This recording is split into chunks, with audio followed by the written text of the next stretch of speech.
right, everybody. Welcome to the debut edition of Brace for Impact here on the Fight Game Media Patreon network. I am your host, Mike Gilbert, and I'm here with my buddy, world famous, internationally known author, JD Oliva. How's it going, JD? Good. I thought you were talking about someone else for a second with that intro. I appreciate it. Well, you have sold books outside of the United States, right? I sold 2 to India this week. And what sucks about that is India, I only get a 30% royalty as opposed to traditional 70% royalty. So begrudgingly, I am an international selling author. Yeah, so you're internationally famous as far as I'm concerned. I have been international and I have done things in other countries. I don't know that I'm all that famous for these things that I want to be proud of. So maybe we'll get into that stuff later. So yeah, everybody, this is the debut edition of Brace for Impact. It's so funny. I have been publicly prodding Garrett Gonzalez and John LaRocca, trying to get myself a spot on their show or at least a spot on this network for a long time to be able to do something about Impact. And they were not believers at first. I don't think that they were, because the ratings are so terrible for Impact. And I would publicly kind of needle them a little bit. And finally, Garrett threw me a bone, and me and him talked about it. And he was like, why don't you go ahead and write some Impact stuff for us? And we'll see how it does. And apparently doing great, because here we are. Garrett loves the idea of us doing a show on his network. And I'm happy to be doing it with you, JD, man. Me and you get along great. Yeah, I do some writing for you for the Combat Republic site. I review HBO deep dive movies. We're gonna have a nice Godzilla Kong one coming up this week. I'm excited to get into that. Can't not talk about that one. Yeah, we did a video too for the site, YouTube video that got really good play with our buddy Jeremy. So I think that Garrett's seeing that the Impact fans are remarkably loyal. And I'll be honest, man, I have not followed Impact for a long time. I think I kind of dropped off probably somewhere in the Aces and Eights era. And it was kind of when we hooked up and started talking, like seeing you be the online Impact advocate has really kind of pushed me into following the promotion again. So I'm not here without you, man. So this is kind of fun. Yeah, that's awesome, man. So, I was away from Impact too. I would probably say right around that same Aces and Eights era. And I'll tell you what got me back into it. It was the weirdest thing. I did a podcast back in 2017. It was called The Podcast Express. And I was covering mainly WWE and UFC. And I was making fun of Impact quite a bit. That was like 2017 was probably their darkest year. Oh, yeah. I think that it was like late 2016, early 2017. Dixie was going out of business. She was trying to sell it. There's like Billy Corgan sued them. Like it was a whole thing. And I had a lot of fun with that. Right. And, eventually Anthem bought them. And I think they messed up initially when they brought in Jeff Jarrett, who is a total clown show. And he's a carny, and was totally just getting all their money out of them. Right. And just totally mismanaged the company. And I know he had some personal issues there, and I won't make fun of that, but it just did not work out well with him. And it's so funny to have you on here, because you did a story about Chris Jericho's podcast with Don Callis and Kenny Omega, right? And that was kind of the impetus for Don Callis getting back into the business. And I would say fast forward a year later, Don Callis and Scott D'Amore, they get the EVP job for Impact, and it was put together by Chris Jericho, and they made the announcement on the Chris Jericho podcast. And I heard their vision of what they wanted to do, and I was like, I think I can get behind this. And at the time, I was just so sick of WWE. Oh, yeah. It gotten to the point where I felt obligated to watch all the hours of their programming so that way I can cover it on my podcast. I felt guilty if I didn't watch it all, and I was getting sick of it. And because there's so much, and B, the weekly shows I just don't like them. They're not good shows, the weekly shows. The monthly shows I'm cool with. That's fun. I still watch those, but the weekly stuff I can't do. And so I listened to what they had going on there. I was becoming a New Japan fan because they were on Access. So that was kind of my primary show that I was watching. Lucha Underground was kind of dying at that point. And so I was like, okay, well, you know what? Impact, they brought in these two guys. They seem like they know what they're doing. They right away hired Pentagon and Phoenix, the Lucha Brothers. Pentagon wins the world title with like his first month there, and I thought that was really cool. So it's like cool. I probably have not missed an episode since 2018, and I have mostly enjoyed it, and I enjoy it for what it is. I think it's, you know, a lot of fans get a little insecure about the size of the show and about their ratings and things like that. But I kind of wipe away all that stuff. It's like, hey, look, it's a small show on a small network, and I enjoy it. And for the most part, it's mostly pretty fun. There's some bad stuff, and I'm sure you and I will get into that. We'll have some fun at that expense. But, you know, I would say mostly it's a pretty good show. It's a fun watch for me. It is a fun watch. And to be frank, I got back into Impact in 2016 when Matt Hardy was doing the whole broken thing. And it was hard when you're an internet fan. It was hard to ignore that because it captured such a zeitgeist. So like that was when this was Impact on Pop, I believe. And it was hard to find Pop TV. And I was watching the show and I was amazed by the level of talent they had at that time. And I really got into it. And like you said, very beginning of 2017, when Anthem took over, it all went down south very, very fast. And I followed the Hardys back to WWE. And about 8 months later, I kind of checked out of WWE. Same reason. Like, man, this show is just so hard to watch. And it's been fun watching Impact again. And I do kind of regret not following them more when Scott D'Amore took over, because I look back at what the company was 2 years ago. And if you're an AEW fan, a lot of the talent runs right through there. Oh, yeah. You know, I like what they're trying to do. It's hard, especially in this environment with the COVID, with the empty crowds, with the budget they have to work with. You know, it's tricky, but I don't know. There's this like little engine that could thing about Impact. Like people make jokes that it doesn't die, and there's a lot of truth to that. And I think that's cool. Is like for everything like Impact has been through, you think it would be gone a long time ago, but they're like cockroaches, man. Yeah, like you can't kill them. You cannot kill this company. So just get on board and embrace it because it'll outlive all of us. Yeah, absolutely. So, you know, that's kind of our intro to why we're doing this show. And I'm really excited about this show. And I think we're going to have a lot of fun doing this each and every week. For the most part, we're going to be recording on Thursday nights after the show airs, probably a few hours after, and it'll likely go through the editing process and be released on Friday mornings. And we're going to try to stick to that. And my columns, Brace for Impact, will come out probably Friday night, Saturday mornings. And so it'll be kind of a companion piece for everybody to read along. So yeah, this is going to be really cool. So let's go ahead and get into it, man. Let's go ahead and talk about the news. I would say not the biggest news, but I thought this was just a hilarious story that come out on Wednesday. I don't know if you were following it that closely, but Showbuzz, Mitch from Showbuzz, made a huge error.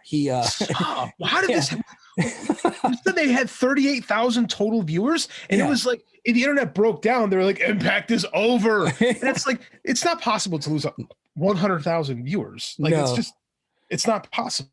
No, so what was that? So was that the demo number? It wasn't even the demo number. It was completely wrong. He must have been thinking about something else. Maybe he was thinking about before the Impact or Impact in 60, which I could see Impact in 60 doing a 0.01 demo number with 38,000 viewers.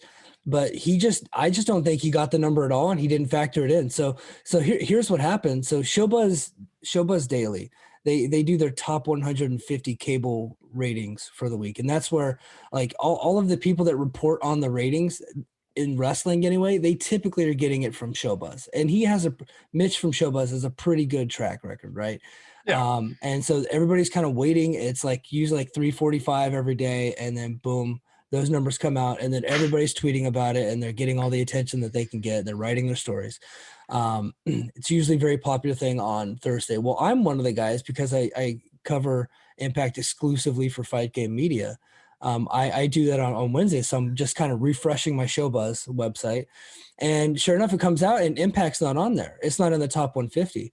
Now, that was odd to me because every first run episode of Impact since they started reporting their ratings to Showbuzz has been in the top 150. Not it's usually in between 100 and 150, right in that region. And it just wasn't on there. And then you go down into his forum where people can ask him questions down in the comment section. Somebody asked him and he was like, oh, it's 0.01/38K. And then he had like 50 more people asking him. He didn't answer a single question because and what Impact fans, and I love them, they are paranoid, and they thought that the dirt sheets were all lying. And I was trying to explain, because anytime it's a negative story, it has to be a lie, right? It's kind of like this dystopian thing, where if it's your favorite, it's like sports fans, right? So if there's a negative story about your team, you want to believe that it's not true at first, right? Or politics, or absolutely. Yeah. I've learned my lesson. I will not make fun of people in politics on this. I've been edited before, so we will not do politics on this show. So I'll be nice to TJP from now on. Anyway, but brutal. So it's one of those things where they want to believe that it's not true, and so their mind automatically goes to it's a lie, as opposed to the person writing the story might be wrong, right? And so Fightful was the first one to report the 38,000 number. They went with it. All the other stories picked it. All the other sites picked it up. But at the same time, we're like, I don't think this is correct, but this is what they're saying, right? And sure enough, Access released the numbers to PW Insider the next day, and it was 148,000 with a 0.04 rating, which was about 28% higher than what it was the week before. And now all of the Impact is dying narrative has gone away. Now, I'll be honest, 148,000 ain't very good either. No, but we're in such a different TV landscape, and let's be honest, Access is not an easy channel to find. A lot of cable networks don't carry it, so I mean, like, it kind of is what it is. But you gotta be honest with this. Impact is the one wrestling company whose 2021 ratings are up from where they were in 2020. They're the only ones. Everybody else is down. So dog on Impact, but they have gotten more people paying attention to them. When we get more into the news, I do have a question. I wonder if some of this is a little too late, though. What do you mean? The Kenny Omega thing was really hot in December, right when he won that AEW title, and the whole talk of the belt collector thing. It had really captured people's attention right around the same time of Triple Mania, when he went down and battled Laredo Kid in that really great match. And then they kind of sat on it for 4 months. Yeah. So I wonder if we kind of missed the opportunity. I mean, they're going to go to it. I'm sure it's going to be fine. Match will be great. But I wonder if we didn't sit on it too much, and if it wouldn't have been a bigger event if we had pushed for it earlier in the year. Yeah, no, so let's go ahead and go back to November a little bit, right? So Impact, when they're doing their tapings, they tape like 4 or 5 days in a row. And at least in 2020 they were. And a lot of times they're taping 6 to 8 weeks of television in a block, in a 3 or 4 day block, right? And in early November, they did their 4 days taping, and they were taping from November all the way through the end of January, because during Christmas and New Year's week, they take 2 weeks off and they do like a best of and do countdowns and they do awards and stuff like that. So in November, they had already taped all the way up to Hard to Kill, which was in late January. The Kenny Omega stuff happens 3 weeks later. So they're already taped. And with their budget, they can't afford to bring the whole crew back and scrap all the tapings, right? So at the time that this was going down, and then they had the Kenny Omega thing, and they were recording segments with just Kenny Omega and Don Callis. And I think they brought in the Good Brothers, and they brought in the Machine Guns and Rich Swann, and that was essentially a skeleton crew. They really couldn't do anything. They couldn't really redo the tapings. Now those tapings specifically it was a shit show. It was some of the worst TV that they had done. And I remember the episode with Kenny Omega on it was one of their worst episodes that I had seen. Yes, it was. It was not good.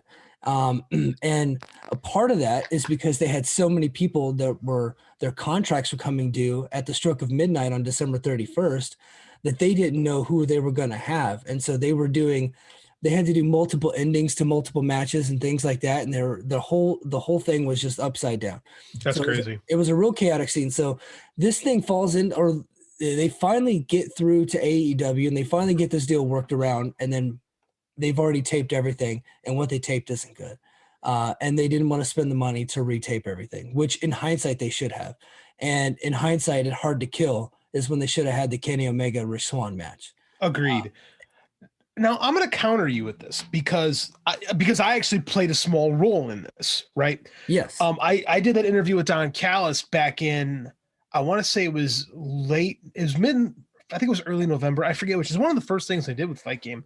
So he very carefully planted a lot of catchphrase, a lot of buzzwords in that story. The one that really took people's attention was when he said that him and Scott D'Amore would have gotten Kenny Omega if AEW didn't happen. Sean Ross Sapp took that one little snippet and turned it into news. Thanks for the signal boost, SRS. I appreciate it. And like, so this was in the works, right? Like this was something they were planning on doing for a while. It wasn't like this kind of came up overnight. I know because this was literally put in my lap a good two, because he reached out to me a month before I did the interview. Wow. Right. So this is a thing that they've been planning for quite some time. So part of me is like, I get where you're coming from, but if you know this is going to come through, or even if there's a hope, because yeah, those shows were really bad. And like, I remember people were getting excited to watch Impact. Like I remember the Twitch numbers were through the roof that first week. And those weren't very good shows. So I do wonder if, like you said, if they shouldn't have just gone all in and made this work and, ripped the Band-Aid off and put that Impact title on Kenny Omega right away. Because I do feel like there's been a general cooling on not only Impact, but in AEW. AEW ratings have been very down since their last pay-per-view. So I don't know. I just wonder if we've waited too long. Oh, I think we did. If they had to do it over again, they would probably put the title on Omega right away. And it seemed like they were planting the seeds for an Impact and AEW feud, and then it just never happened. In fact, the only Impact guys that are on AEW are the Good Brothers, and they're basically AEW guys now. That's true. They're on every week. Their contract is up in about a little over a year. I think when the contract with Impact's up, they're just going to be on AEW from now on. Which makes sense. I mean, like they're pretty much they're Bullet Club guys. Like the only reason they didn't go to AEW is because there was bad blood from the first time around. So now that everything's cool, I kind of get it. But at the same time, like who else are you going to bring? Like you said, everyone's contract's coming in. Do you really want to give Moose that kind of an outlet, like that kind of an outlet on AEW where WWE could just come in and sign him and then both companies are kind of out? Like I get it. Like they're just in a real tough spot right now. They really need to restock. And I just don't know what their financial situation looks like. Yeah. I mean, so according to Chris Jericho, they got a lot of money, and I'm like, okay, well then why is Ethan Page on AEW right now? Yeah. Why is Taya Valkyrie being called Frankie on NXT now? And why are the Rascals called MSK now? Sign your guys, keep them around, because what happens is one of the reasons why I got really frustrated with WWE and NXT specifically is that, the NXT talent pool continues to get pulled to the main roster, and they get treated like dog shit. And yeah, absolutely. I was getting sick of it, right? Like, we talked on Twitter, Shinsuke Nakamura was a prime example. He's the world champion in NXT, gets pulled up to the main roster, and he becomes kind of a joke, right? And so with Impact, it gets to be difficult to really get behind these guys because you're so worried that they're going to leave. If you're like an Impact diehard. And so I think that's problematic. But that was one of the things that Callis said was coming. So his vision was, he said that without actually doing the wrestling style of All Japan in the 90s, he thought that he would do ECW and All Japan in the 90s, the way they structured things. They'd have their top 10 to 15 guys, and they only beat each other, and they stay strong all the time. And then everybody else just kind of comes in and out. And he has stuck to that. The problem is right now they have lost some of those top 10 to 15, going back the last couple of years. So it's going to be interesting to see what happens with a lot of their contract stuff and what's going to happen with AEW and Kenny Omega and all that stuff going forward, which is why we're doing the show. So it's going to be interesting. So the next topic that I wanted to hit was, And we'll get into reviewing the show, but in the main event of Impact, Eric Young versus James Storm, which I happen to enjoy. Eric Young tore his ACL in the match, and he actually ended up wrestling 2 more matches the next 2 days. He said he wrestles in a hardcore war, which I'm thinking is going to be at Hardcore Justice. Only makes sense that that's what he's talking about. And he ended up wrestling Chris Sabin the very next night. So he's going to be out 6 to 9 months, man. And that's a big blow to them, because I think Eric Young has looked really good since he's returned to Impact. What are your thoughts on Eric Young, and what about this injury? Man, first of all, what a badass to wrestle on a torn ACL. That's incredibly tough. Like I'm a big Eric Young fan. Like the dude is a chameleon. He can do anything you want. He's one of the most ubiquitous pro wrestlers. Like comedy, hardcore stuff, traditional wrestling. Like the guy is incredible. And I think he's been one of the guys who came over from WWE, been something different, and has grown his character. It's been really cool to see, right? Because he doesn't have that all failed WWE guy stink on him, because he's Eric Young. He's a TNA guy through and through. Yeah. This is killer, because I think that what they had going on, it was really one of the more interesting parts of the show, right? I was really intrigued to see where they were going to go, especially with now they're really kind of getting behind Jake something. So I don't think this is good. Like I see, you have this 10 to 15 guys you want to work around. In reality, it's more like 6. Mm-hmm. And you just lost one of them. Like this is bad. This hurts. Yeah. Now he did say he's probably going to stick around and be more of a mouthpiece for Violent by Design. And he did the whole like and then unlike on my tweet. He's like, oh shit, I shouldn't have liked that. Has that ever happened to you when you've tweeted? Okay. Yeah, I have. So I tweeted that, it was like, well, hopefully this opens up the door for Joe Doring to slide into that main event slot. Now I don't know how much he has left in the tank. I know his body's been beat up. From what I have seen in Impact, he's been good, but he has not gone very long, and he's been featured mostly in tag matches. So I will be interested. It'll be interesting to see if he gets elevated a little bit now that Eric Young is going to be on the sidelines. I think you're going to have to, right? The shame about Joe Doring is his best years were spent in All Japan at a time when they weren't getting a lot of attention. And he was really good for a while in All Japan. The last couple years, he was real beat up, and then he kind of disappeared. And when he showed up in Impact, I got excited because I was hoping Doring had spent some time kind of recovering, right? And he's looked all right, but I'm with you. I just don't know what he has in the tank left. But if you push him as a monster and just have him go out there and kill people, he doesn't really need a whole lot, right? You can't expect to have like the 4-star bangers with him. You just got to use him because he's significantly larger than just about anybody on the roster, right? So just have him go out there and kill people. And I think that might be the best way to go. But I mean, when him and Jake something, you're going to have a match eventually. And you're going to be asking Jake something, you'd have to do a lot and kind of carry him, Yeah. Yeah. And I thought they were setting, so they did have that match, and it was more about the story of, because it was Joe Doring versus Jake Diener. It was like Cousin Jake. He was playing that goofy character. Yeah, that doesn't count. That's right. a different dude. Well, and it was a part of the transformation. Like he got his ass whooped, and now he then transformed into Jake something, and who is more of a badass. So I'm hoping he goes to get his revenge on Joe Doring, but really right now he's just been kind of playing third fiddle to Chris Sabin and James Storm. So we'll see how all that plays out. But yeah, tough blow for Eric Young, and you're right. What a freaking badass. I have a lot of respect. I don't know if people realize how difficult that is. Like once you get over the initial pain of a torn ACL, like you can like exist, but to like actually go out there and be athletic when your knees, you don't have any stabilization on your knees. Like they're just going to wobble. Like it's insane to think he's going to have hardcore matches with that. I can't. My level of respect for Eric Young is through the roof, just for really sucking it up and fighting like that. Like I said, total badass. Yeah, she's awesome. Now the next story I wanted to hit on. So we talked about during our Sacrifice post game show that the Knockouts were in dire straits. That they needed some reinforcement. So my friend Brian Quinones, BQ, who does the Impact Lounge, later that night got word from his source that reinforcements were indeed coming. He didn't know who, but he was told definitively that they are definitely coming. Well, it turns out he was correct once again. Shout out to BQ. Taylor Wilde and Rachel Ellering. They're on their way to Impact. So what do you think about Taylor Wilde, and what do you think about Rachel Ellering and the prospects of them being added to the Knockouts division?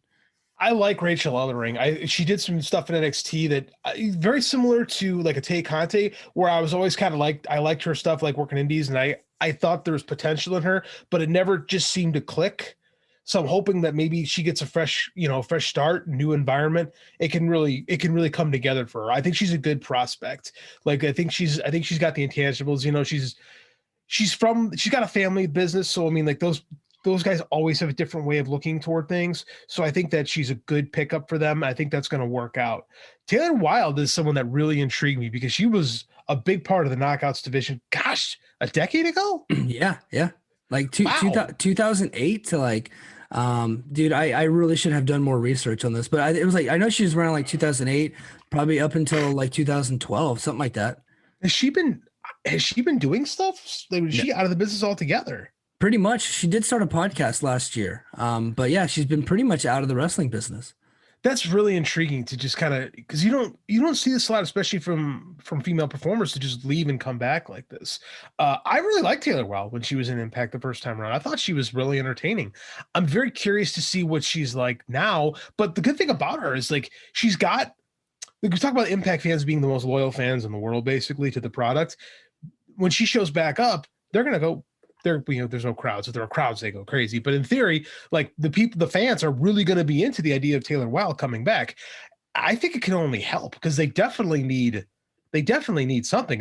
Like I'm to the point where we got to start knocking on Gail's door. Be like, hey, Yeah. do you got one more run left in you? Yeah. No, I'm right there with you, man. And honestly, it's funny that you bring that up. When someone asked me who should Deonna Purrazzo wrestle at Rebellion, I was like, Gail Kim. Gail. I mean, who else do you have? Right. Yeah. She beat ODB, who they brought back in, who was never really a top knockout. No. Taya Valkyrie she beat, and Taya Valkyrie was fantastic, and recently left the company.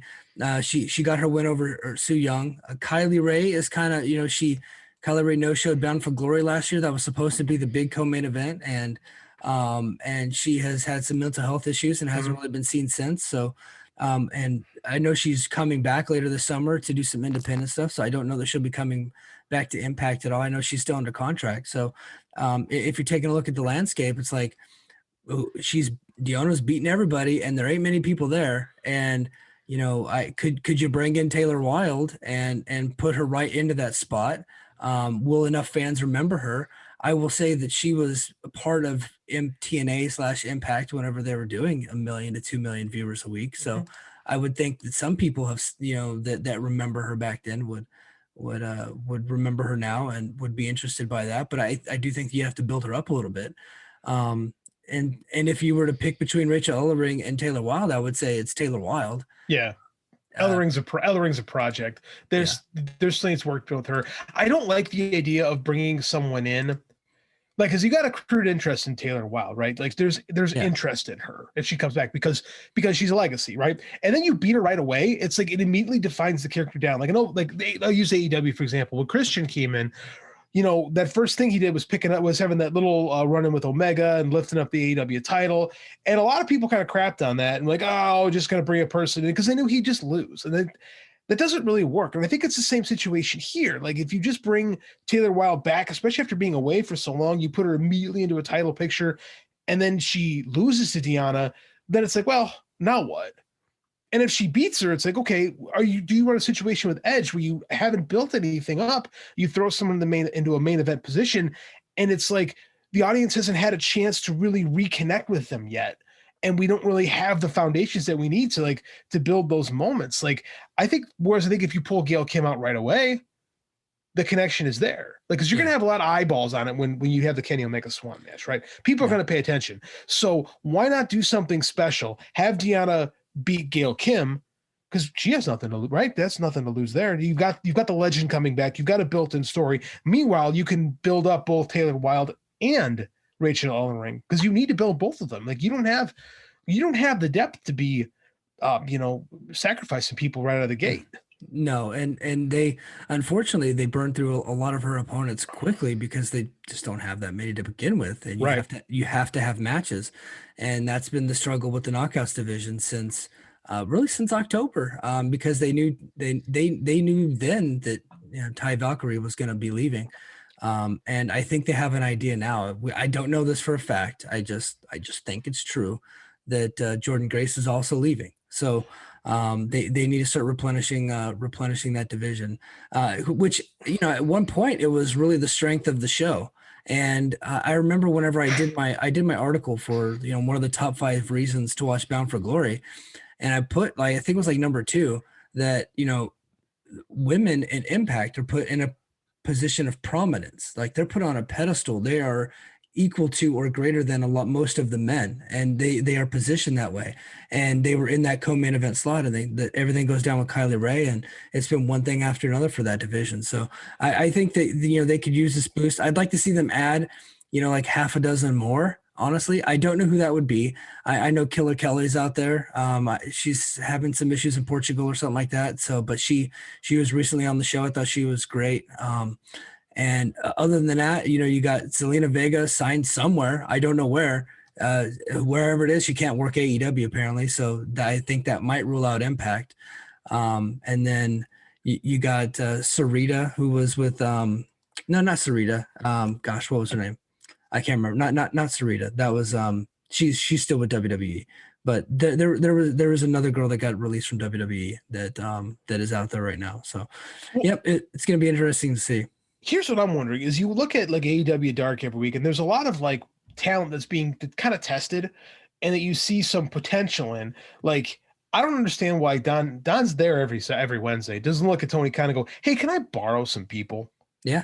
Yeah. Like, because there's too many people there that one need reps, two need a chance to get some exposure, and kind of go away and build up a little bit. Because in one these companies have a partnership, right?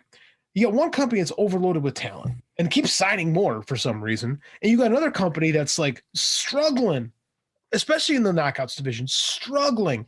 Like, why can't Alex Gracia go over there? She's someone that they can use. You don't got to push right away, but you need people. Like there's tons of women in that AEW dark elevation division that again need work. They need to talk. They need to do more talent sharing, like actually sharing of the talent. AEW, like we had Private Party come in. That was pretty cool. They need to like bring more people, especially on the female side, over there. Like utilize this, make it make sense. Yeah, no, I totally agree. It makes me think that partnership isn't exactly what everybody thought it was going to be, because they brought in Private Party right away, and for whatever reason, Private Party was too good to lose to Chris Sabin and James Storm, and so they were too good to lose to the Good Brothers, and so they were protected the entire time. I think that if they took an L on Impact in front of 150,000 viewers, it would not have hurt their stock in Yeah, who AEW cares? at all. Who Right. cares? Yeah. They're working through some trust issues right now, and that makes sense to me because of everything that's happened in the past with Impact, and Don Callis and Scott D'Amore seem like great guys. Anthem is kind of the wild card. The guys that are at the very top, they're kind of the wild card. And so while you trust the EVPs, you may not trust the people above them. You don't really know them quite yet. So, maybe we'll start seeing more of a talent sharing down the road. But right now it looks like AEW is getting the Good Brothers and Don Callis, and Impact is going to occasionally get, Kenny Omega. That's kind of what it's looking like right now. Well, and you got to look at it like this too. Now, so their future world champion is probably going to be an AEW guy. The tag team champions are New Japan guys, right? It's not a great look. Like, I'm not saying you need to get the top stars. Like in the Sammy Guevara, I'm sure didn't help matters at all. I don't know if we'll ever really know the truth about what happened between Impact and Sammy. But I mean, like, why not get some of the people there that need reps? Like, instead of like guys who can take an L, like I said, like an Alex Gracia or even Layla Hirsch. Like they're people who need reps. And I think Impact gives them a great opportunity to get reps on on cable television and help build your brand. Like, it just, I don't know, it makes too much sense not to do, but again, you're not in the rooms and we don't know how things are going. And you're right, there has to be some more trust developed, and I hope it happens, because it just, wrestling in general needs it. Yeah, absolutely. So, I think that's going to do it for the news. I think we went a little long on the news, and that's cool. There was a lot to get to. I think at the end of this, we'll go ahead and we'll talk a little bit about Hardcore Justice before we get off the air here tonight. But we'll dig more into Hardcore Justice next week after the debut of Impact on Thursday nights, and the episode number 2 of Brace for Impact for Mike and JD. So we'll get into a lot more of that next week. So be completely 100% honest. Have you ever watched Before the Impact? Oh God, no. Okay, just making sure. And now, if you ever have the opportunity to watch Before the Impact, I'd pass it up. Like, just don't do it. There's nothing happens on the show that you need to be concerned about. So go ahead. Like, I just want to say, I'm the guy that has to watch Impact on Twitch, because we don't have regular cable. So is Before the Impact available on Twitch as well? No, but I didn't think so. No, it's on Access, but they do air it on I think Facebook and YouTube as well. And it's immediately posted to their app. No, so you're still watching on Twitch, huh? Mm-hmm. Don't have cable. Have to. You don't have the app though? I do have the app. Does it? Can I watch when? Okay, so educate me, Mike. Yeah. No, that's what this show is about. It's Mike. It's Mike teaching everybody about Impact. I speak Impact. That's my gimmick. I am the audience who needs to be educated in the ways of Impact Wrestling in the 2020s. So when does this stuff get posted to the app? So it airs live on the app for free. And then it immediately gets posted within seconds after it airs, and it's commercial free, and you don't even need a login. You don't have to pay. It's nothing. You just go to the app and you click on it, and it's there. Well, I'll be damned. Yeah. So I don't have cable. I have a friend's cable password, right? So, and we do a lot of sharing, right? They have my Peacock and they have my other passwords, and I got their Spectrum cable password, right? And there's a Spectrum app, and I get access on that, but I don't get on demand, and it comes on at a weird time for me on Tuesday nights. Every now and then I can watch it live, but for the most part, I never watch it live. So, but since Kenny Omega, I think this is all due to him, really. Since December of last year, they've just been posting it to the app right away. And it's commercial free. You don't have to pay. I'm not a subscriber.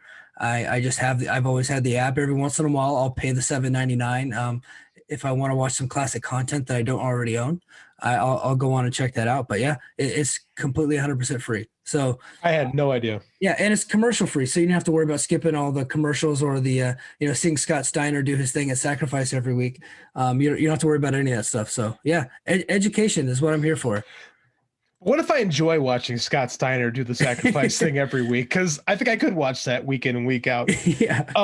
So this is interesting stuff, because I don't think a lot of people realize this. Because again, if you're just a regular, typical internet wrestling fan, I don't know if Impact does a good enough job messaging this, to be quite honest with you. I think they strategically aren't messaging it.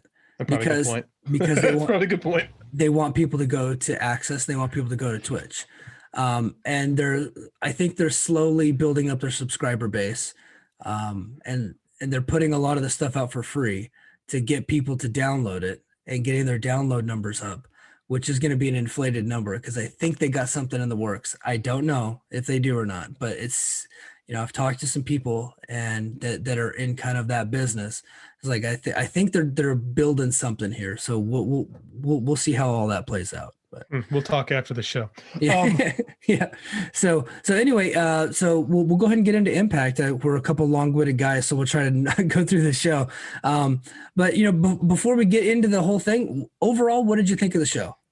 Man, it was worth it just for that America's Most Wanted thing. Yeah. Like, that was great. Just having a quick little reunion, like that actually made the show for me. Like, James Storm is a hard guy not to like. Right. He's just really hard not to like. Like, I've been a big fan of his for a long time. I remember getting those original TNA pay-per-view. The original TNA pay-per-view shows. And those guys always stuck out to me. And so just seeing that, one, it made me feel really old.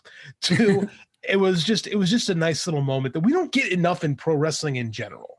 Yeah. So the little feel good thing was definitely the highlight of the week for me. What about you? Yeah, no, I think that made the whole show, and nothing on the show. Well, I think there was only one segment that I thought was bad, and we'll get into that later. But I thought overall it was a great show. It was a feel good show. They could have ended the show with heat, right? Which is kind of what you get a lot in North American TV. That's what you get every North American wrestling show. To where but they didn't go there, and they ended it on a feel good moment with James Storm getting his victory and thanking Bob Ryder, and you got to see, Chris Harris get involved, and you haven't seen him in forever. So yeah, no, I thought the overall show was good, or I'm sorry, great. So the show opens up with the Knockouts Tag Team Champions, Fire and Flava, which is Kiera Hogan and Tasha Steelz, defeating Havoc and Nevaeh in a non-title match. This was their third match of the series. They wrestled back at Hard to Kill for the championship at the end of the tournament. What did you think of the match, and what did you think about the angle afterwards, where they finally broke up Havoc and Nevaeh, and Nevaeh turns on Havoc and is going her own separate way? Match is fine. I think that's what I would say. I think it's fine. Like, it wasn't. I don't think it was bad. I think it was fine. The angle is what kind of struck me, though. It's like, so we have this Knockouts tag division, and we break up one of the few teams that we have in the division, because there's not like there's a lot of tag teams. There's two, JD. There's two teams. That's what I'm saying by a lot. There's literally, so there are no other tag teams. There's no challengers for these titles right now. And it makes me scratch my head. I'm like, why did we do this? Like, I don't like the idea of forcing. WWE's the same thing, but they have so much more depth. I don't like the idea of forcing a tag team division when it's not really organic. Yeah. Right. Like, people we should have trios. It's like, well, there's not really a lot of trios things going on. So I mean, like, right. Why? I don't understand it. I really don't. Yeah. So, the funny part is that so they created the titles in January, right? But they had the tournament, I think it was back in November. But they slowly building this over the summer, and they actually had a lot of tag teams. Mm-hmm. And then one by one, they all started to leave. Madison Rayne, gone. Kylie Ray, gone. Taya Valkyrie, gone. There's 3 tag team members right there in 3 different tag teams, all gone, right? They had this independent group called the Sea Stars. I don't know if you've ever heard of them. Yep. Had them. They weren't signed. I think one of them is on AEW now. Mm-hmm. They brought in Killer Kelly and this other girl that is married to Rockstar Spud, I guess. Okay. Yeah, that lady. And Impact fans are going to kill me for not knowing. Renee Michelle, right? Renee Michelle, yes. Yep, absolutely. And they're boom, Killer Kelly's stuck in Portugal. I have no idea where Renee Michelle is. So like they had this plan, and then everything just kind of slowly dissolved, and now they don't have anybody in the division anymore. I do think they're planning to restock it, and I think this Nevaeh turn is part of that plan. We'll see how it all plays out. But yeah, breaking up one of your only 2 tag teams doesn't sound like a great idea. If you have 2 other people ready to come in, and you can literally, double it, because then you get 2 new tag teams out of it. Okay. Mm-hmm. But I just don't know who that is right now. Like, it just seems super, super short-sighted to me at the moment. I could be wrong. And they do have, like you said, they are planning to restock immediately, but it's weird for me to have tag team champions with no one to challenge the tag team. Yeah, no, I'm not quite understanding it yet. I guess we'll see how it plays out. So after that, Jim Miller interviewed James Storm, and it was about his 1000th match. And dude, this was such an awesome interview. I wrote, there was a quote in my article, and he not only liked it, he gave me the old retweet on it, where I said that, only James Storm can make you laugh, make you cry, and get you fired up for a fight all in the same promo. And that's kind of what he did. I didn't cry, but got a little misty when he's talking about his friend Bob Ryder. Now I don't know Bob Ryder. I know who he is, but I'm not like emotionally attached to him. But seeing him be emotionally attached to him and knowing that he's this big badass tough guy got me a little emotional about it. And then he immediately flips that switch and says, "Eric Young, I'm coming to kick your ass." And so I got super pumped up for that match whenever he did that. And then of course at the end, we see Chris Harris, who we have not seen in forever. He had a little short stint in like 2011 where James Storm was on his huge babyface world title run, and they brought Chris Harrison to turn on him, and it just didn't work. It wasn't good, and we have not seen him since then. So I was so happy to see him. I was so happy to see those two dudes hug. I get the feeling we're going to see a reunion in the ring here pretty soon. And I hope to God they don't try to get heat off of that and turn Harris on him again, because that just wouldn't work. Oh yeah. So it's okay to feel good about wrestling, right? You don't need to be bombarded with heat all the time. But what did you think of James Storm's interview here? It was great. I think we don't talk enough about how great a promo James Storm is. Like when they list the great promos in wrestling, his name rarely comes up. And I think that's a disservice to how good he really is on the microphone. Like he's that good. And that was, like I said, it's probably my favorite moment of the week was just even more than the match was just the interview. Like, yeah. It worked, and God, now you put that in my head, they might turn Harris on already. I don't think they are. It's just like no, it still makes sense. I still have like TNA flashbacks. Vince Russo flashbacks, and I was shuddering in my bed at night thinking about these needless turns. So I hope it was one of the best. It's like one of the best feel-good moments we've had in a long time. So I hope we just leave. If he never shows up again, and we just have that, Chris Harris. If he never comes back, and we just have that one moment, I am perfectly okay with it. If he is a thing and comes back, if he can go, because boy, his career never really recovered from leaving TNA the first time. No. Like the whole Braden Walker thing was a disaster, and then it just never worked, man.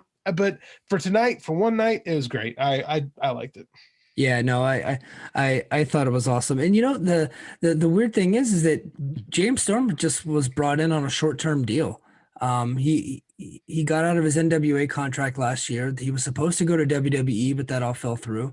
I think Paul Heyman, whenever he was in charge of Raw, was trying to do a beer money reunion with Bobby Roode. This is according to a James Storm interview. I'm not just making this up. Like he said this. That'd be cool. Yeah. And then I guess what was it? I can't remember which day of the week it was, but where everybody lost their job last April. I think it might've been a Black Wednesday or something like that. I think so. Yeah. Yeah. And he never got a call back. So he never ended up going.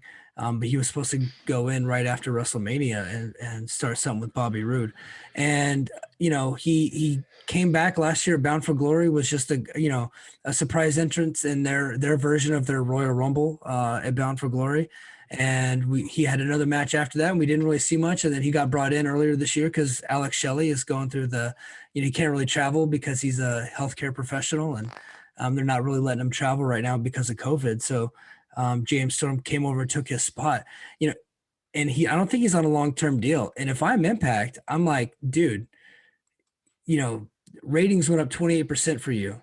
I'm keeping your ass here, right? Yeah. Like not that the ratings were huge or whatever, but his promos, what he can do in the ring, the guy's in shape, he looks great. His matches are really good. And of course he can talk people into the building. So I think they need to make it a priority to keep that guy around. They got to sign him. Yeah. They got to sign him. Like, cause I was trying to think of like, when you put the title on Kenny Omega, who beats him? Like in my mind, it's got to be someone. It's got to be a true Impact guy. And the one I kept coming back to is James Storm, right? To have like one last run, which I think would be great. You need him. Like you need these guys. You don't need another guy in WWE to just kind of hang out and they're not going to do anything with. They're so even with those giant releases they had last year, like they're still overloaded. Like, man, he's so much more valuable. He's so much more valuable here in Impact. Like, sign him, give him what he needs. There's still mileage left on him. I know he's been there forever, but he's kind of like the patron saint of Impact. Like you just got to keep him with. Absolutely. So next we got, I guess we'll go right back to Gia Miller, the backstage interviewer. She interviewed Deonna Purrazzo and Susan. Purrazzo talked about, how great she is, yada, yada, yada. She has no opponents, which she's correct about. And then they brought up Jazz, and then Jazz came in and attacked Susan, who is Sue Young, and who also is Susie. and Susan plays a Karen. Are you guys tracking all of this? Okay. So, and she hits Susan with a rubber trash can, like a little one that you would see like an office receptacle. Hit her in the head with that. And yeah. So next, we'll just go ahead and move right along. I have no comment on those affairs. Yeah, moving right along. Sammy Callahan defeated Larry D. Now, I'm a Larry D guy. I think he's great. I like Larry D. And I think Sammy Callahan's really good too. Larry D was out in his Coco Beware 1992 outfit. He had these like lime green pants on. He was. Yeah, man. He's rocking a Hogan tan. He's got the lime green headband. I thought he looked really good. I think they could do something with him. Unfortunately, they have him lose every week, but maybe one day down the road they can do something with him. But this was just a continuation of the Sammy Callahan, Trey Miguel storyline. So Sammy beats Larry, and then afterwards, Ace Romero gets in. They start to double team him, and the announcers, Stryker and Dealer, are wondering whether or not Trey Miguel is going to come and save him, much like Sammy Callahan did to Trey Miguel last week. And sure enough, the babyface was actually smart here, so that's good. Trey does not come out to save Miguel, and then we pretty much immediately go backstage to Sammy Callahan, talking to Trey Miguel back there, and he's like, "Hey, why didn't you save me? Blah blah blah. I saved you last week," and just did a real mind manipulation.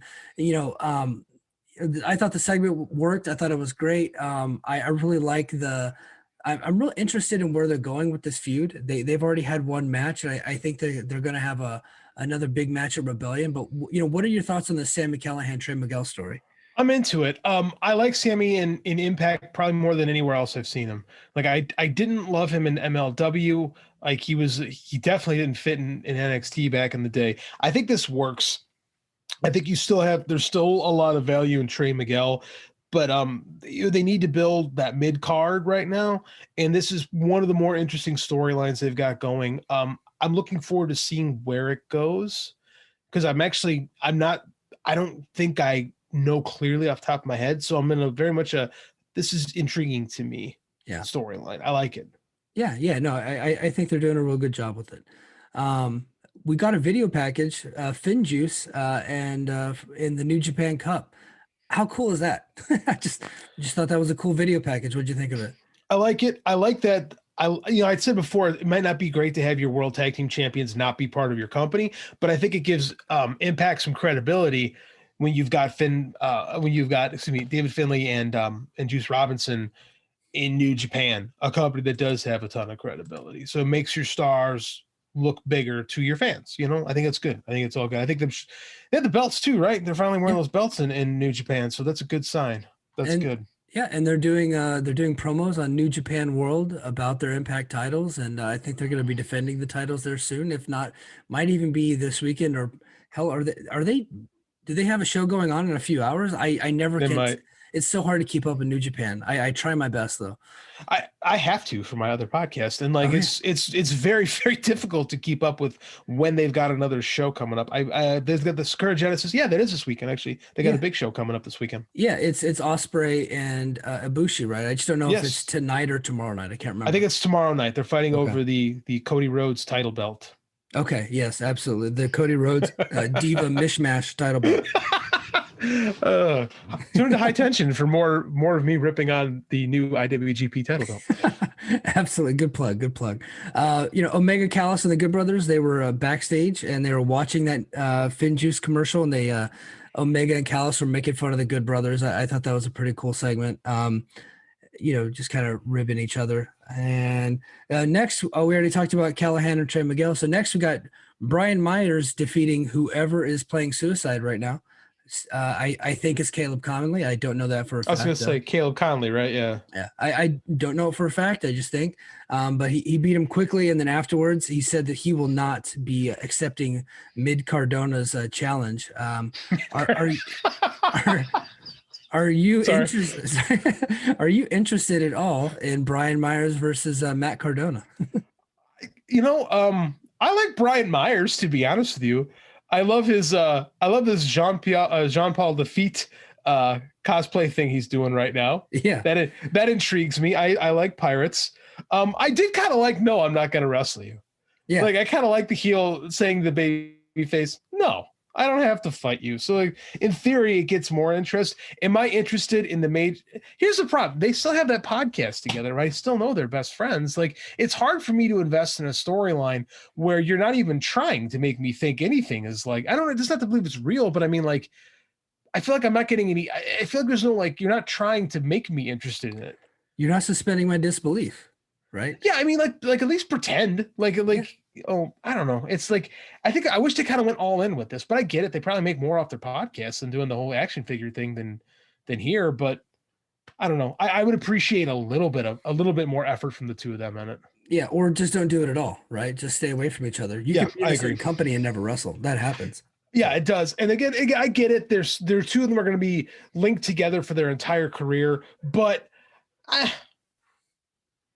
yeah, that's how I feel. Yeah. I think Brian Myers, he's actually been impressing me in the ring lately. So He's good. Yeah. I was never really impressed with him in WWE. But I kind of dig what he's doing right now. I'm going to be more interested whenever the Matt Cardona stuff is over. But yeah. And, I like his nickname. They call him Bad Mood Brian. I think they should just go with that. I think that's a cool name. Bad Mood Brian. I think he's a lot better than Cardona. I mean, Matt Cardona's got a lot of like, there's some people that really appreciate the stuff he did as Zack Ryder 10 years ago, the whole getting over in spite of the man. Like there's a lot to like about that. But quite frankly, I just think that Brian Myers is better. Yeah, me too. I have like no interest in Matt Cardona. I just don't. I really don't like anybody that replaces the letter S with a letter Z right now. He does it all the time. So I'm just not interested. It's very 1996. Yes, absolutely. Yep. He won. He turned down Cardona. The next we go to Jazz went to Tommy Dreamer, and they basically set up a match at Hardcore Justice between Jazz and Deonna Purrazzo, where if Jazz loses, she has to retire, which I am not at all surprised about. She was retired when they brought her in a few months ago to be a part of that Knockouts Tag Team Title Tournament. So I could see her going in and just giving it all she's got in one last match. Here lately, her matches have been a little bit rough, but I will say that at Genesis in January, she had a really good match with Jordan Grace. If people haven't watched that, it's free on the app. You can check it out. But I thought that was a really good match, probably the best match I've ever seen her in. So we'll see what she comes up with here, man. But yep, Deonna Purrazzo and Jazz, and a loser, I guess, if Jazz loses, she retires. So going to be interesting. Yeah, another Deonna buzz song through another knockout talent. But again, if it's time for Jazz to kind of go, I get it. Yeah. It's not going to help the division, to be honest with you. Mm-mm. No. So hopefully we see somebody debut right after that and or something. But yeah, the division could use some help. Yeah. And then we got the AEW commercial. Tony Khan no longer taking shots at Impact. I thought that was funny for a little bit, but they beat it to death. They did, and then Impact never did it back.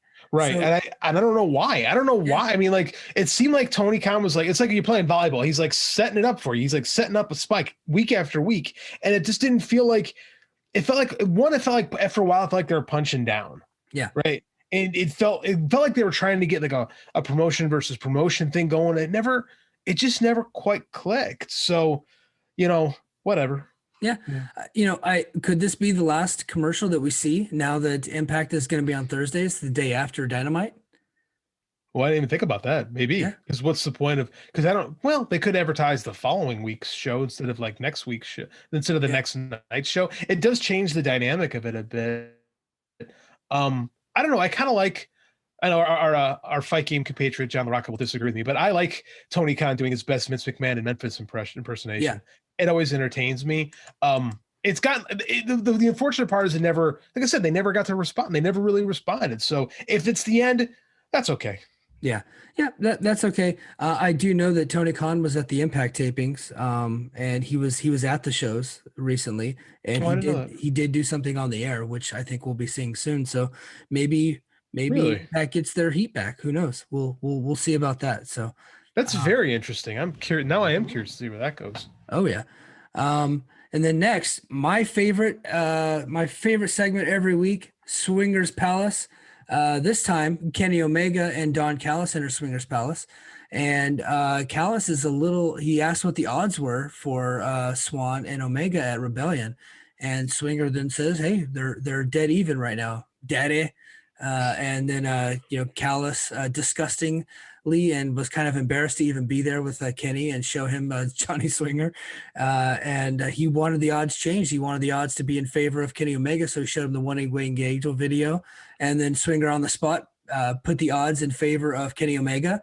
And for whatever reason, Don Callis, who I guess has never been to a sports book in his life. Yeah, this was so weird. I'm like, does he not understand how sports betting works? Right. He throws 20K down where he's actually going to win less money now. Yeah. I was just like, for a guy who has the MBA in business, you have zero clue how sports gambling works. I'm like, don't you want your guy to be the underdog so that when he wins, you win a lot of money? Yeah. So maybe it should have been the reverse. Oh, you have Kenny favored. That makes sense. But let me talk up Rich Swan now. Okay, now I'm going to put 20K down. But no, he did it the opposite way. What a dummy. Completely ass backwards. Yeah. So somebody's going to have to teach them how to be a degenerate, especially if they're going to go to a casino every week. Yeah, I mean, that's part of me is like, did anybody working there? Has anyone there ever bet on a sport in their life? Like, it was that I remember I watched it. I actually went back to YouTube and I'm like, maybe I misunderstood this. Maybe I just wasn't paying enough attention to this. Because I'll be honest, Swingers Palace is like, it's an acquired taste. It's like coffee. The first couple times you drink coffee, you're like, this is god awful. Yeah. And then you got to keep drinking it. And then you're like, oh, this is pretty good. Swingers Palace is the same way. The first time you watch it, you're like, what is this?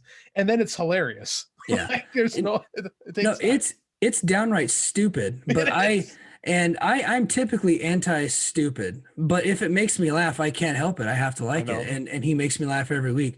And and our buddy Paul Fontaine is a huge Johnny Swinger fan. So what works is that everybody thinks he's stupid. Like everyone's kind of, if everyone played it, because this was in WWE, everybody would play it off like this was cool, right? Like everyone in these things is completely aware that this is stupid. Except for Johnny Swinger, which makes the whole thing work. Yeah. And I like that. So the guy who deals his cards, his name is John E. Bravo. He was a manager Impact for a while, and he was also a referee. And Johnny Swinger, because he's stuck in the 80s, always calls him Dino. And it fucking gets me every time. It's great. Yeah. It's great. He's at first, if you just ran, because the first time I randomly turned on Impact, I was like, what is with this dude? Like, what? He's in great shape for his age, but I just couldn't figure it out. And then after a while, I'm like, all right, this guy's great. It's hilarious. Yeah. And it's you need on every company, you need your Toro Llanos and your Johnny Swingers and your, whatever AEW has, Here's the problem with comedy wrestling. It has to actually be funny. Yes. And that's what gets screwed up a lot, is a lot of times what people think is comedy isn't funny. This is funny. It works. Yes, absolutely. So next we had X Division, Ace Austin and Madman Fulton taking on TJP and Josh Alexander. Stop me if you heard this one before. TJP and Josh Alexander, can they coexist? Which is every week on WWE, but Impact isn't doing it that often right now. So, but they and clearly they could not coexist. Austin and Fulton defeated TJP and Josh Alexander. Austin got another pinfall victory over TJP. If they're setting up another TJP Josh Alexander match, I'm all for it, because those guys tore the house down a couple months ago on Impact. So I think that'd be great. Chances are they're setting up another three-way, which I'm just like, why bother? But with Ace Austin, but I thought this was a good little match. It had an angle there at the end, I think, because they're setting up something else, and that's fine. It's TV, it's weekly TV. So, what'd you think? Yeah, it's fine. I just like watching Ace Austin. I think the package with Austin and Fulton works really well. It does have a little bit of a Shawn Michaels Diesel thing. If Diesel was a little bit better, like. I like it. I'm a fan. If I could ever see the, can these two partners coexist thing again, it's so played out, man. And it makes me, I instantly kind of check out when I hear that storyline coming up. It's my least favorite wrestling trope, because, when Shawn Michaels and Steve Austin did it in 1997, it was interesting because it wasn't done all the time. Since then, WWE killed the gimmick for everybody else, and I'm kind of over it. Yeah, same here. So after that, we got Don Callis and Willie Mack backstage. Don Callis is kind of courting Willie Mack, and then he tried to show Willie Mack the one-winged angel, and then Swan came in and then basically told Callis that if Callis wasn't his boss, he'd slap him. And then Callis was like, "Well, hey, I'm Don by God Callis, 5-time Canadian champion." And they're about to fight, and then of course Omega and the Good Brothers come in and they attack Swan and Willie Mack, and then Eddie Edwards come in and they fight off the Elite and send them packing to set up the big match. Kenny Omega's Impact Television, not television debut, not Impact debut, but his television debut next week on their return to Thursday nights. It'll be the main event. It'll be Kenny Omega and the Good Brothers versus Willie Mack, Eddie Edwards, and Rich Swann, and what I would presume is going to be an excellent match. Yeah, I agree. It's going to be a really good match. I actually really like this whole thing. I've always appreciated, even going back to like 2016, the way Impact films their backstage stuff. It feels different than the way a lot of other companies do. Like, it's got a different vibe to it. Like, it doesn't feel quite as stagey to me. I really liked Willie Mack's reactions. Like, I like the way he played off both Rich Swann and Don Callis. Like, it made me chuckle when it had to, and it felt like it got serious when it had to. And I'm a big Willie Mack fan. Even going back to his Lucha Underground stuff, I think he's great. And this whole thing worked really well for me. Like, it sold me on really wanting to see the 6-man next week. So kudos to them. I thought that worked really well. I mean, I assumed Don Callis was the spearhead behind that whole thing, and it was great. It felt good. I liked it. Yeah. No, I thought it was great. And it was kind of cool to see the baby faces look strong. Yeah. So that was cool. Do you think that, coming up on AEW Dynamite the night before is the Elite, the Good Brothers and Kenny Omega? They're taking on Moxley and the Young Bucks. Do you think having that the night before Impact is having this big main event, does that hurt it at all? No, because I almost feel like they exist in two different universes, right? Okay. Yep. Like, it feels to me like because AEW doesn't acknowledge Impact. No. Right? And the Impact viewers really focused on Impact. So it almost feels like when guys would kind of bounce between territories, back in the day, like Flair would show up in World Class and he'd be doing stuff in Florida, and there wasn't a lot of crossover there. And they're the same 3 guys, so there is crossover, but at the same time, it feels like a different show, because it is a different show, but it feels like a different show. There doesn't seem to be a lot of continuity between them, which, I'm fine with. It's a different show. It should have its own feel. That should be the whole idea of this belt collector gimmick, is he goes into these other territories and immerses themselves in their show rather than bringing his show to them, Yeah, no, I totally agree. And, I hope that AEW, Impact has done a lot of promoting for AEW. I think that's the deal that they have to get Kenny Omega on the show, is they got to get those commercials in. But, it'd be kind of cool if AEW did promote Impact, the night before, just for that debut on Thursday night, especially because they're going to be going head to head with NXT TakeOver Night 2. Yeah, it's a rough night to debut, quite honestly. But like, we can't read too much into those ratings, whatever they're going to be. No, absolutely. What sense does it make to really have AEW pushing the advertising? Their show gets exponentially more viewers, right? Yeah. Shouldn't it be the other way around? Like, and it hasn't happened yet, except for the one time Callis said, watch Impact to find out. Like, they never promote Impact. It's very bizarre. Like, this relationship, to me, it doesn't make a lot of sense. No. And it's totally the opposite of what's going on with New Japan. New Japan promotes Impact all the time, like on their Twitter. If you go to New Japan World, Finjuice hasn't been on Impact in a while, but right away you'll see an Impact video and Finjuice is wearing the titles. Kevin Kelly's talking about them, acknowledging them. Now on AEW, the announcers do acknowledge that Don Callis is an Impact exec and that Good Brothers work for Impact, but that's really it. They're not really acknowledging what's happening on Impact TV. So I think that's by design. I think they want them to feel like invaders, guys who don't belong. I don't know. They've been around for so long. I don't know if it quite feels like that anymore, but I get it. But they should promote Impact some way, shape, or form, because it doesn't make any sense. Like, why does Impact it makes Impact lets Tony shit on the product because Tony's paying them money. Okay, I get it. But like, in real life, it doesn't make sense. No, right? No. Yeah. So we got a teaser vignette for it was like a punk rock. It looked like in the backstage of CBGB's is kind of what I would describe it as.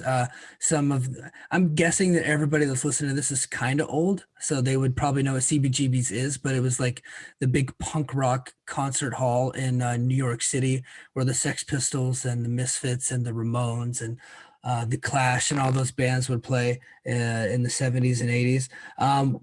Got something, and then there it says coming soon, and then you had to do like a Wheel of Fortune type of deal where you have to mix match some letters. Yeah.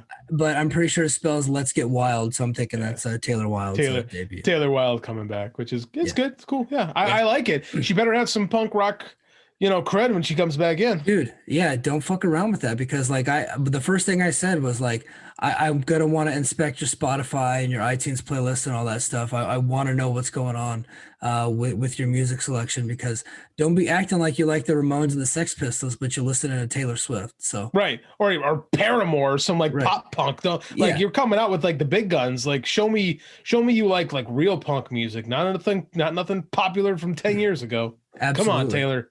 It was a good promo. It was a good vignette though. It was really well produced. Yeah. No, it looks like they spent some money on it, so that's cool.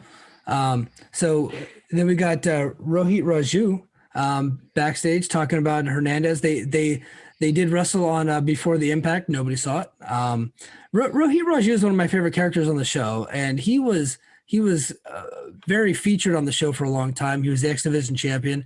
They're kind of going backwards a little bit with him, but maybe we'll see something going on with him pretty soon.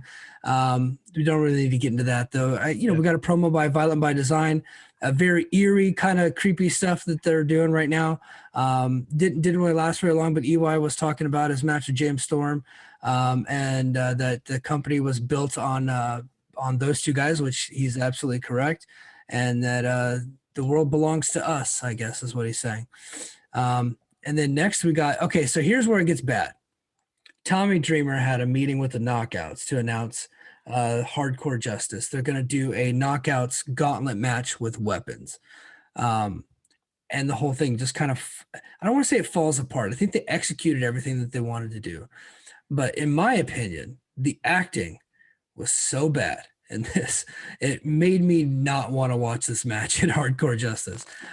Right now, I'm having a hard time wanting to watch Hardcore Justice. This match did not get me there, or this vignette or this segment did not get me there. What did you think? Remember everything I said positive about the Good Brothers and Omega versus Swan and Willie Mack and Eddie Edwards. I really liked that segment. It felt real. It felt like it was, a conversation. Completely the opposite here. This felt so staged, and this felt like someone wrote it, and it felt like they were just delivering lines. I don't know if there's actually them talking off the cuff. I've never seen more uncomfortable people on camera. Like this felt like the worst of like WWE staginess. I did not like this segment, anything about it. I'm not looking forward to the match. Like the whole thing just was a complete and total miss for me. Yeah. Yep. Just bad all around. And then right after that, we get to the main event. To me, the second highlight of the show, the first being James Storm's promo. I think they had 10 minutes total ring time, but they maximized their minutes. I thought these two worked great together. Of course, they've known each other for 20 years. We even got to see Chris Harris get involved and get a chance to see him throw his left hand, which he's always had a really good, he's a Southern wrestler, and those Southern wrestling guys have those good punches. So it was cool to see them, and James Storm wins with a little bit of help. And then afterwards, they thank Bob Ryder to end the show. The babyface is looking strong. What did you think? It was a great ending to this show. Yeah. I thought that I don't know.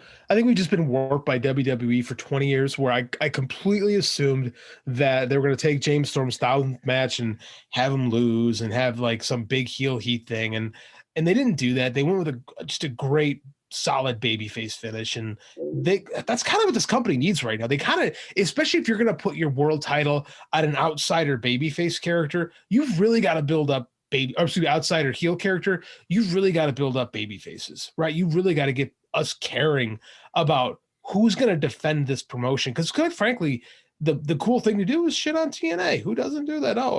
Shit on Impact. Like, so who's going to like defend the honor of Impact? And we got James Storm, perfect guy, you know, Chris Sabin, perfect guy. You know, we need those TNA. I don't know. I hate using the term TNA original, but you need those Impact guys that have the credibility with the company to be those guys that we can like look to as like the stalwarts, right? Yeah, yeah. And James Storm is the perfect guy because there's nobody in that company that's going to cut a better babyface promo than James Storm. Just No. not happening. Everybody else is second fiddle to him right now. Babyface was Don Callis. What's that? No, babyface was. I was agreeing with you. Yeah. Don Callis, obviously different level, but yeah, babyface. James Storm is a great, like, complete wrestler, right? Yeah. He can cut a promo. He can have good matches still. Like, it works. Like, in my opinion, right now, he should kind of be like, beside Rich Swann, kind of the top guy as far as babyface goes. Yeah, man. Well, hey guys, I think that's gonna do it, man. This was a lot of fun, JD. I'm really glad we were able to get this done and to knock this out. I hope everybody enjoys the show. I hope you guys will subscribe on Patreon. I think we're gonna try to get some teaser clips out on YouTube, hopefully, maybe to advertise the show a little bit. Maybe we'll talk to Papa Garrett about getting us on the flagship and to promote our show. But hey, you know, dude, a lot of people want to hear what's going on in Impact, man, because that fan base has been underserved and underappreciated for a long time, and they've really been ignored and talked down to. I have heard this from them, and so I think this is going to be kind of a cool show. Hey, look, we're not fanboys. We're not going to like everything. If something sucks, we're going to say it sucks. But you know, we're two guys that happen to. We're not two guys that are going to watch a show that we hate every week. We're just not going to do it. You couldn't pay me enough money to do that. If you're going to pay me, it costs you a lot of money to get me to watch Raw every week. And they're not willing to pay that. So, we're getting to watch and enjoy Impact and talk about it. And we want this to be a fun thing. So, I hope you guys are along for the ride. JD, why don't you get your Twitter handle out there and plug anything you got to plug? Oh yeah. Easiest thing to find out what I'm up to is I'm on Twitter's @JD_Oliva. That's OLIVA. Reading my stuff at Fight Game, man. Just covering the Olympic trials this weekend for amateur wrestling. Hoping to have a big piece on that when we settle our Olympic teams tomorrow night. I'm excited. Yeah, man. And you can follow me at GetUpMike. I've been trying to tweet from that account more. I also have @CombatRepublic. I do a lot of my MMA stuff on that, and I do a lot of wrestling stuff on there too. So I kind of have a dual account. My website, Combat Republic, it is still operational. It is still functional. I know I haven't posted on there in a little while because I have taken 2 classes, and my bachelor's degree is going to be done in 2 weeks. So thank you. You know, hey, lots of people go to college for 20 years, JD, and I'm one of those guys that have been going off and on. I finally got my associates when I was like 30, and then I started my bachelor's when I was 35, and my wife was pregnant because I'm a fucking idiot. So, but man, I'm proud of you, man, for just grinding and doing it. Because, like, you know, not everybody goes to college and finishes, especially you've led real life. Like you've got a real life, and you're doing this in your spare time, man. So kudos to you. You weren't a spoiled wiener like me. You just did it as a kid and got paid. Yeah, no, man. Well, military paid for this, so and they've highly encouraged me my entire career, and I'm eligible to retire in 3 years, and I need a resume, so I might as well get a degree. So, anyway, hey, that's gonna do it for us, guys. This has been Brace for Impact, and we will catch you guys next week.